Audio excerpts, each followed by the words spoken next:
alam ko, ang iba sa inyo ay talagang sadyang nagtataka. Pero talagang may mga ganun talaga. Kasi alam nyo ba, hindi naman artista si Rene Baterbonia. Pero, ano, ang daming nakakagalamhati sa kanya, ang daming dumadami sa pamilya niya. Kahit ako, actually hindi ko siya kilala in person, no? Hindi ko nga alam na nag-i-exist siya, na nandito siya sa mundo. And, kumbaga, hindi ko siya kilala na kasi hindi mo ako masyado talaga mahilig manood ng sports. Kasi puro showbiz na lang ako. Ayun. Pero iba yung impact sa akin nung narinig ko yung pangalan niya rin eh. Lalo na yung story ng buhay niya na talagang ginawa niya lahat para sa pamilya niya.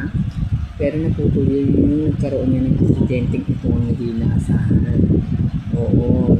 Kasi kumbaga, pumunta siya sa Manila ng puno ng pangarap para sa pamilya niya. Tapos yung pumunta siya rito sa Manila, parang lang siya. Ayun yan, nangyari yung aksidente mo. Hindi naman sa pag-aano, pero yung Ateneo de Manila, sana pala, kung kung may babalik ang panahon, sana hindi na lang nila kinuha sa Manila hindi na lang nila kinuha sa Davao, itong si Rene Baterbonia. Siguro buhay pa siya ngayon. Kasi, siyempre, kailangan ba yan? Hindi ko lang para sa akin yan. Sana hindi nila rito sa Manila. Kung pababayaan lang din naman, diba?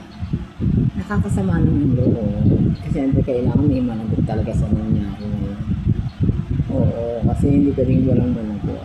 Kaya lang kinalulungkot ko lang, yung iba kasi mga politician, ginagamit yung nangyari nito kay Baterbonia. Pero sana huwag natin gamitin sa politika. Kasi minsan napupolitika lalo na pagka buong bansa yung nagpipigati, nagdadalang hati sa isang tao. Lagi na lang ganun. Pero sana makamit niya yung justisya, pati ito na rin si Divine Adili. Kailangan sana makamit ng dalawa yung justisya para sa pamilya nilang mga naiwan. Kasi kasi dati ako sa Ateneo. Kasi nga may mga ex-boyfriend ako dyan dati. Way back 2010, saka 2016, nagkaroon ako ng boyfriend before. Diyan sila nag-aaral, sila nagtapos. Pero, siyempre, so I'm sorry to say, nawala na yung nawala na yung paghanga ko sa Ateneo. So, kasi wala nang pangyayari nito kay Rene Baterbonia, saka kay, Divine Adili. Oo, hindi naman sa pero talagang may mga nagbabago talaga sa sitwasyon na talaga naman sadyang nalulungkot ako. Oo, nawala yung paghanga. Kaya yung sa apat na kaibigan niya, para sa akin, support ako na lumipat kayo dun sa De La Salle. Oo, kasi naman sa Ateneo naman. Oo, kaya ayun yung masasabi ko.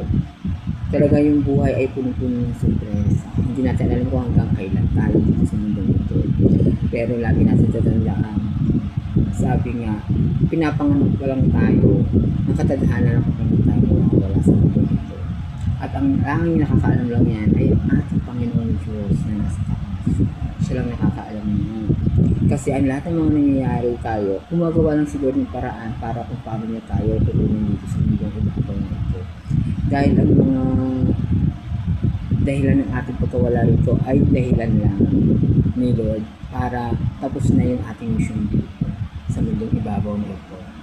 Kaya hindi dinadasal ko sana makamit nila ang katarungan na kailangan nila. Kaya Rene Baterbonia and Divine Adili, yung may rest in peace, and basta hindi ko maiwasan maiyak baka nga sa Wednesday kahit na wala ako sa mismong meeting meron pag napanood ko sa mga YouTube platforms, sa mga social media platforms na yan, yung living hindi maaaring hindi ako iiyak. Kasi nga syempre nakakadala yung emotion talaga pag ganito. Hindi nga siya sikat, hindi nga siya kilala na dati, kumbaga hindi siya artista, hindi siya politiko tao. Talagang simpleng mamamayan siya, pero itong pagkawala niya talaga, mahal na mahal siya ng buong mundo. Kaya, kaya naiiyak na naman ako, pero sige, hanggang dito muna yung vlog, ano ko, masasabi ko sa kanya.